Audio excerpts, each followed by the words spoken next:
Hello and welcome to This Contains Garlic, our new podcast hosted by Georgia Garlic and Mark Garlic.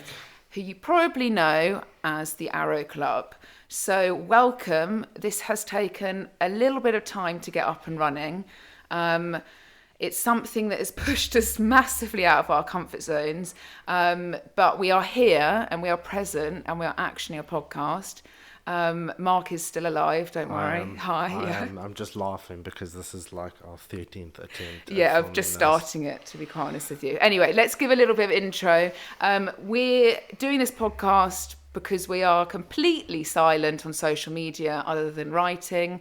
I think Mark would also agree that... Yes, I think when it comes to social media, we like to just stick to opinion-based, evidence-based, and not too much personality. So this is our attempt of, like Georgia said, stepping out of our comfort zones to give a bit of depth. Depth, yeah, you could say depth, like Mark. the word A little bit of depth to things. You know, as we said, we are very educational based as a business. We obviously both work in the fitness and health industry. We formed a business in the health and fitness industry, and it's what we know incredibly well.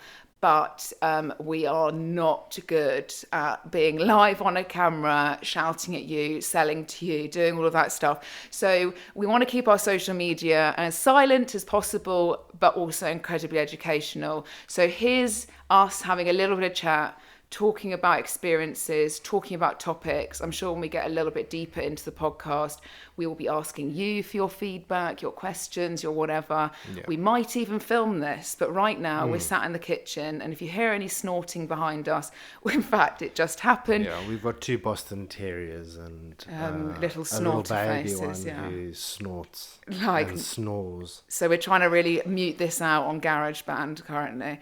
But anyway, who are we and what is the Arrow Club and what is this purpose of everything? Long story short, we both started our careers in London as individual trainers or coaches, as you could call it. I'm born and bred British and have lived in London for many years. And Mark is, where are you from? Zimbabwe. Wow. Not South Africa, Zimbabwe. Yep. Don't Moved get too offended. in 2010, been here for a while, so the UK feels... for a while. Yeah, the UK... Expiry date UK coming. feels like home.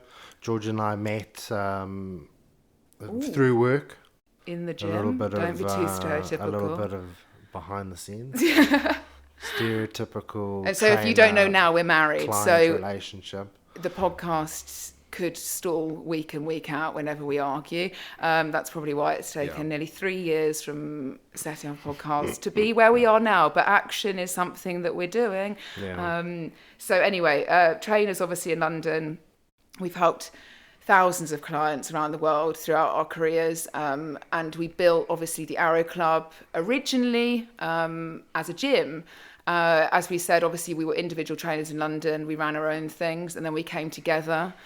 Because obviously we clearly can't be apart from each other. Yeah. And we formed the Arrow Club, which we then opened in South Africa, another random move. Cape Town. We decided to move to Cape Town, purely lifestyle, but also the affordability of opening a business and running a gym and if you're not a gym owner and you are a trainer, then you'll probably understand the costs of being in cities when you have large spaces and especially also the overheads. London. Yeah, London's just ridiculous in every sense. And that's why we're still here and we came back.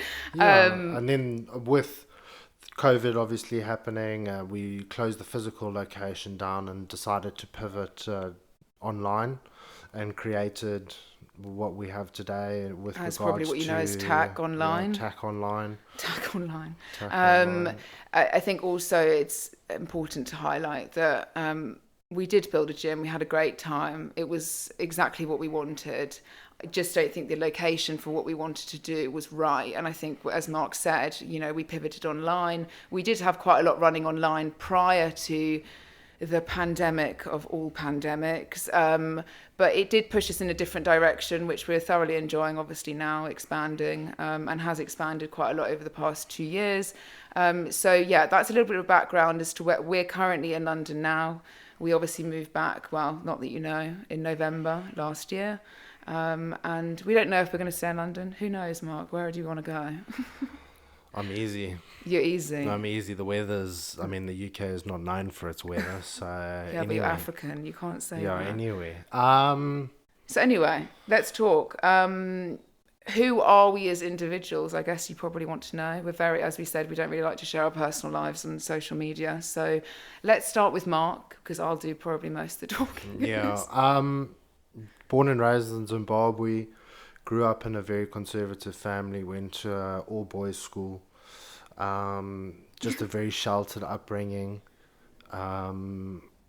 And then moved here and got corrupted by my wife. I'm joking. corrupted. Jesus, I'm I think you joking. managed to make your way around London before me, but we know that. Allegedly. Oh yeah, well that's Mark's conservative upbringing in Zimbabwe. You sound like you had a miserable time. My mother will be listening. Yeah, to your this mother will 'cause she'll definitely be be listening. my number one supporter. Yeah, literally the mums are always number yeah. one. Number Jane. one on anything. Shout out to Jane and Carol. Yeah, Jane and Carol, this is for you. My mum will have the AirPods in ready. At ready least for- guaranteed 2 listens. Yeah, exactly. But anyway, I'm born and bred, obviously British, as I mentioned earlier. Was brought up in Surrey, then went on a little bit of an AWOL, and I'm here. Obviously, before I met Mark, I think Mark has very much, I can't really speak for you, but he's always been very much based in the industry, sporting professions and all of that. So what have you been doing, Mark? I've been pretty much within the industry since like 2008, which makes me a dinosaur. Yeah. Yeah, I've done no other job aside from some form of coaching or nutrition or rehabilitation. All the fun stuff. Yeah, all across the world, everywhere, which has brought me to pretty much the position. And also, like I may or may have not said, that's how I met Georgia. That's how we Came together. started fancying each other. Okay, we don't need to go into this. So, The first episode. Yeah, it's been a wild journey. Yeah, And, I think I think we'll also be touching on in later podcasts what it's really like to be in the industry, from the finance, from the mental health, from the physical health. There's a lot of things that we can definitely touch on because we've been there, we've done that. Yeah, we've and been we've through it all. definitely got the t-shirts. Yeah, to prove it. we've dealt with probably every different type of human being in a coaching sense throughout the years. We have learned so much. It's quite unbelievable. We take our jobs incredibly seriously. It sounds very boring. Probably but a little bit too seriously. Yeah, but when you don't come into the well, this is going to be a little bit controversial. When you don't come into the industry from potentially a vanity or a like of sport, you've really got only a couple of options. Yeah, I just want to interrupt you there, but because it is a very important thing that we need to discuss is your personal journey. Okay, let's go into what that. What prompted you to go into this be industry. in this industry, and what has your personal journey been like? We're going to from go a young deep. Age. From a we're young gonna go- age. Let's start there. and Let's then- start with George's trauma. yeah. We don't have Let's any get it. trauma. Well, I came into the industry, well, nobody probably knows because I don't really share my own journey. I find it quite, I don't know, it's just quite awkward. I lost a huge amount of weight. I had a number of different issues for When many, you many say years. a huge amount of weight, how much are we talking about? Okay, we don't need to, it's not this, this We is need scale to clarify. Here. Nobody is it can 5 see a scale. kilos? Is About it 50 kilos of weight, okay? we go, So 50. it was a lot of weight. It was a big journey. I also had a number of different issues with lots of things growing up. And I think one of the things that prompted me to go into industry, obviously me and Mark had got together by this time, was to actually genuinely help people. Because when I was going through my own journey, I very much felt like there was a missing gap in the market for especially a female trainer that I hate to say it, like genuinely gave a fuck. Now that's the first swear word that's come out on the One of podcast, many. and that is going to be one of many. I'm trying to hold it back. Do not let your children listen to this, because there will It's going to be explicit. colourful And if it doesn't language. work, we'll be on OnlyFans. I'm absolutely joking. We'll take that back. Carol and Jane wouldn't want to hear that on the AirPods. Anyway, so I think for me, it was more about what could I be for somebody in this industry? And I very much took the standpoint of I could stand there and I could train people all day, or I could just talk at them, or I could talk about how amazing I am and what I've done. But actually, I took the standpoint that I wanted to help people. And I think my own journey, along with a huge amount of qualifications and experience, has really helped me have the relationships I do with my clients. And yeah, I mean, it's something that the industry has its ups and downs, especially when you come at it from a different angle.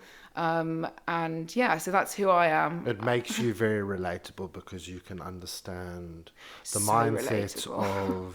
of people that are, Yeah, I currently literally in that have been a situation. consumer in this industry. and you have, and I think we both have, which we need to be very honest with, we both have fallen prey to different fad diets. Oh God, or, years ago, God, yeah. fad training methods. When I passed out on the London Tube from doing Yes. a lemon water detox, and then I ate a whole bucket of multi-packet. Yes, we've all gone kettle ketogenic chips. for Yeah. a couple of days, or weeks, or months. Months. Who knows if You you're know, even in ketosis? Don't talk about keto, because we're going to be on a fucking couple of topic keto here. sticks. Yeah, keto sticks. Yeah. You know, we've all fallen prey to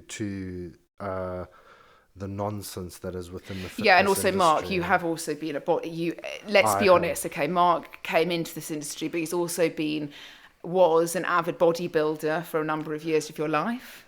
Avid, avid. loved posing. Not so much. Yeah, that's why we're not there right now. Yeah, not so much. The posing part was always. That's another topic we're definitely going to cover. Is like, I guess, from an outset of prepping people for a competition, but also being through it. You know, I think what makes us really relatable is we do come from places of body dysmorphia. Like Georgia said, she's got lost a huge amount of weight. We've both been through vast body transformations, whether it's losing weight or getting comp ready. And all We've that been there, comes we've with done that, and we know the behind the scenes, and we know And I think that's what the makes positives us. and the negatives. That's why I think the Arrow Club formed, though, because for us it was, it was important that, we could have very successful businesses and brands just off of our own right. But I never really liked to be my own sort of shining star. Yeah. I find it quite like literally curl up into a ball and don't look at me. Sure. Even though I did mean, obviously We both get an had A star in theatre studies at school. No, in terms of actually. When we start videoing it, It's I'm gonna going to be show even- everybody the wire sculpture Georgia made that she's very proud Well, of. you're going to have to go to my parents' house to get that, so We let's will not go too much we'll into get that. it, and we will show everybody how So anyway, I talented- guess that's obviously a little bit of who we are as to why we're in this industry, what's going on.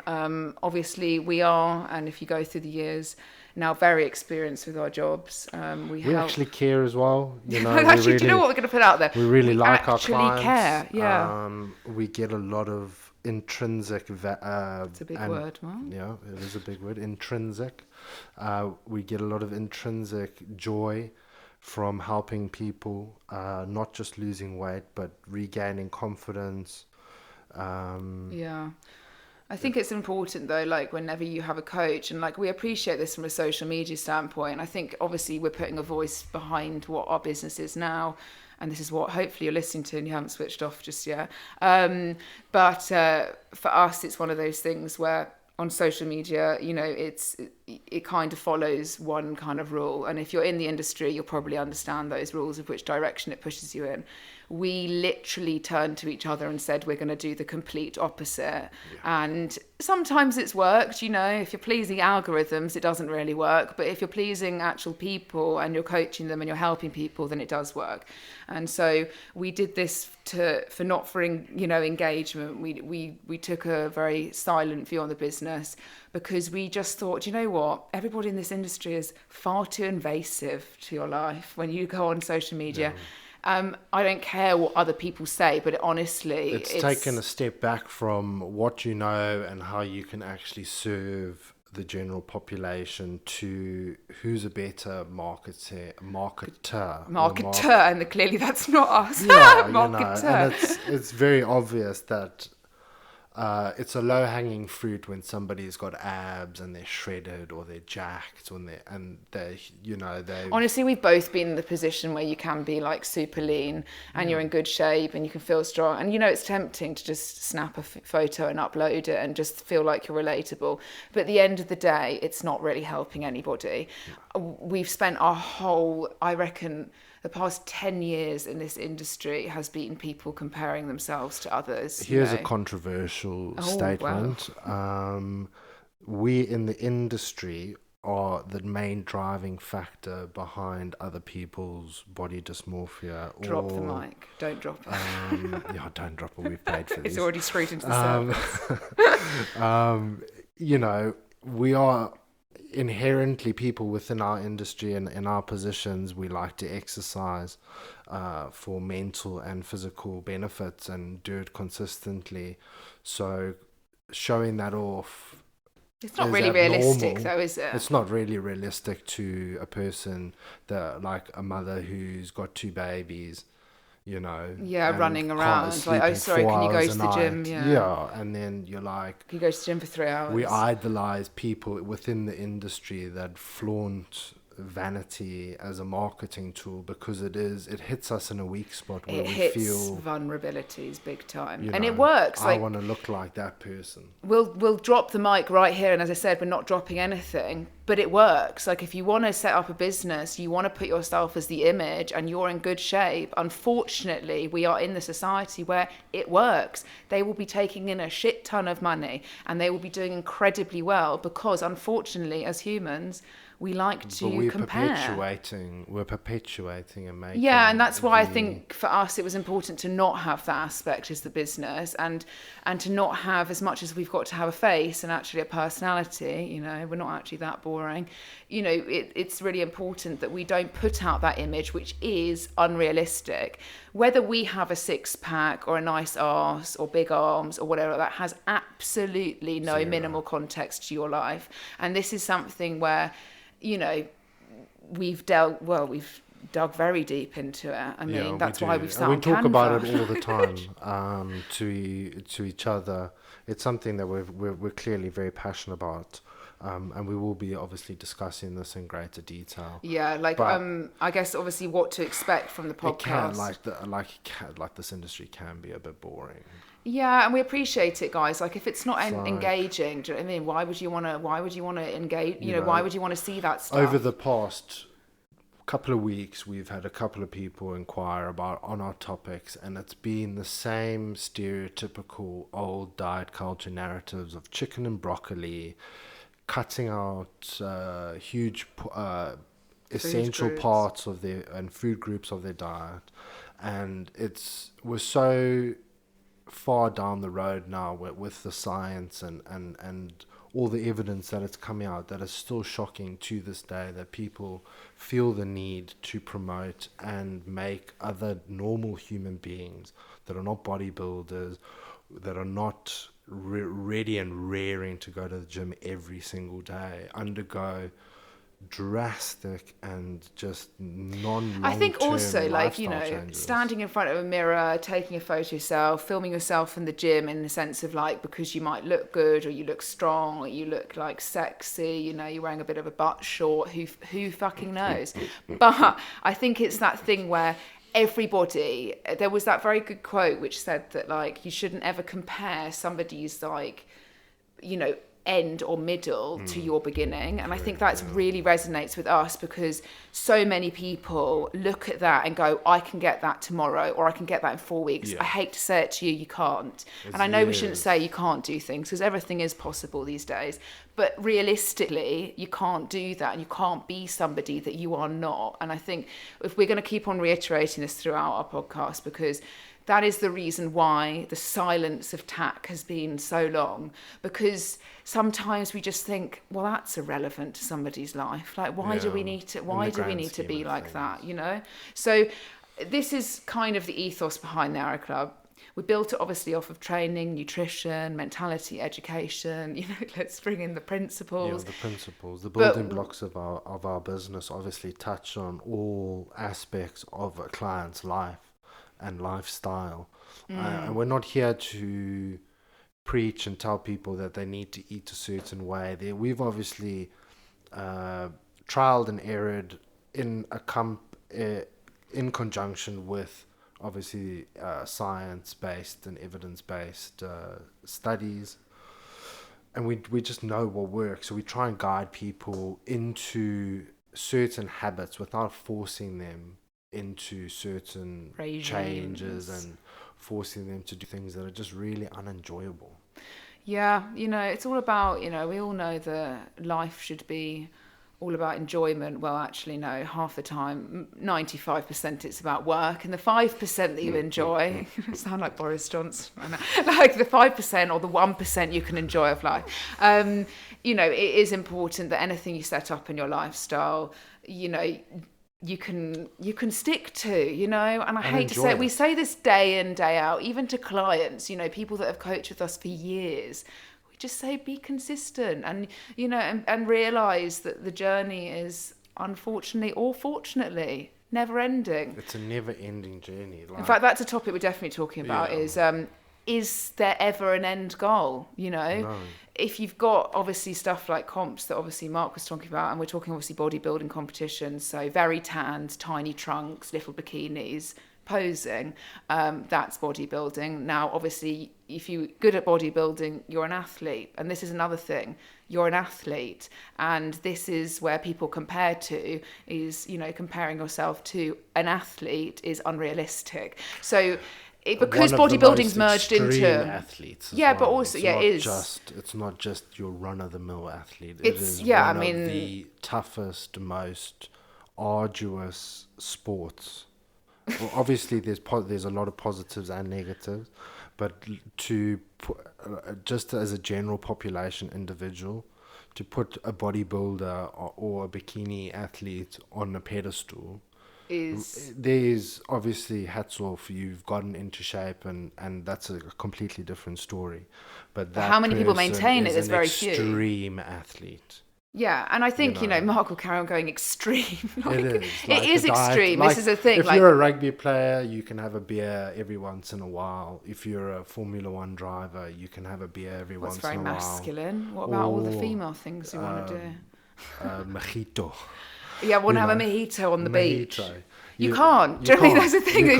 But the thing is, what I'm trying to say is the fact that, the leaders of this industry have always been those that are the top of the top, because in a way you have to. Like, do you ever feel body dysmorphia, as Mark says? And both of us do, especially when you're a coach in the industry. It's one of those things where if you're not in shape, or you're having a bad few months or whatever like that in a sense of your life, or life's taken over and stuff isn't on track as to how it used to be, you do feel a bit shit, because you feel like you are the image of your brand. And this is why I think, it's just not realistic, because people do have ups and downs. Going off of my weight loss journey, I lost 50 kilos of weight, and I've managed to maintain it. And I think that's the biggest thing. But it's not to say that there's been periods of my life where I fluctuated, and, up and down. And this is what I try to say. You can't always be that end goal that you reach. And there's so much more to it. You're always going to have additional goals in your life. So with the podcast, obviously, we're really just wanting to cover, like we're having an open conversation now, we're going to delve really deep into topics, experiences. I think brief overview. We're going to be answering questions from what you guys normally ask us on a daily basis. We're obviously going to be asking feedback as well from you guys to make sure that what we're covering is what's relevant for you, and what if you'd like us to speak about anything, we're obviously more than happy to. Yeah, we want to make this a very client-focused, relatable, things that you can actually learn from. Yeah. Not just coming on here and just telling everybody how amazing we are. Yeah, because I think actually we've heard a couple. I'm so successful. I'm so successful. Do you want to know how much money I've made? Literally, how much tax do you pay? It's a no. It's a no. Yeah, but honestly, guys, we might be very serious on social media. You can always come for us for help. We've always been like that. But this podcast is to take a little lighter turn, something that's really going to put a bit more personality behind. Yeah, it doesn't necessarily have to be fitness stuff as well. Like Georgia said, we are married. You want to know about marriage? Not that we can give away any relationship advice or stuff like that, but, you know, we do couples that train together stay together? When was the last time we trained together, Mark? Never. Never. Wow. That one time I might while have put you ago. through like a bit of a sweaty circuit at the end. Jesus, Mark. I think nearly we've had a got heart we've attack. got a video of that of me dying. Yeah, so yeah, I mean, no, actually, I think Mark's first time at Barry's No, boot but camp we have seen, was we've been to a the death. gym recently and seen couples, mainly the girlfriend or the wife sitting or standing whilst the husband cross-armed just whilst her chest press. husband just bangs out. And that is definitely another And it's conversation, is the gym. We Yeah. can talk well into the gym because we've worked in enough of them. We've owned our own. Yes. We have not only experienced it from our own side point of the gym. And you never know, this podcast might become the next best thing. And Joe Rogan. we've got a Just for couple of better TV advice. ideas for a gym-based Well, honestly, the sitcom. reason we're sat here, and let's be honest, Mark, the reason we're here is because we didn't get accepted on We Gogglebox. didn't Like, get it literally. on Gogglebox. So this is the second. Do you know what? They blocked all applications to anything below Northern England. Yeah. And I appreciate that because probably Northern England's got more of a personality The than only Southern thing we England. can apply for is Naked Attraction. and Has that anybody watched is that? probably not going to be very good for brand image. Yeah, balls And up or balls down. My mother would probably be very horrified. No, I think your mother would support it, maybe. Maybe. You Maybe. never know. You just never know. You just never know with Cal. But as I said, if this goes wrong, we'll be on OnlyFans. We'll link it to the Arrow Club. Yeah. Doing feet. So yeah, as Mark said, obviously we are a married couple, and if that, I'm sure, as I said, there are going to be topics that come up, like working together. That's a number of things that people always ask us about, Yeah. what it's like to work together. It's got its definite pros. Pros it's and also cons. got have that pros and cons. Cons. Con artist, actually. It has got its pros and cons, but it works in the most part, and it's also really good to be able to give people advice and actually to be really real about it. We're not here telling you No, this is not a miracle podcast. No. This is an open conversation. Yeah. So, anyway, we are finalising the first podcast. So, well, I'm going to actually say for first time ever, we never really congratulate ourselves. But well done to us for actually this sitting. is a huge step out of our comfort zone. Yeah, and we hope that we can delve into topics. Stuff that's to come is obviously going into weight loss journeys, going into nutrition, going into training, going into experience in the industry, what it's like working in We can tell celebrities, you some funny stories, some very funny stories. Yeah, we're gonna shed some light on what it's really like. And I really hope that sometimes, our podcast will really help you kind of get some clarity in either what you're doing or what you want to do, or whether you just want a little bit of advice. Who knows? But that is probably ending the first This Contains Garlic. Thank you for listening, and we will speak next. Cheers, guys. Bye. Bye.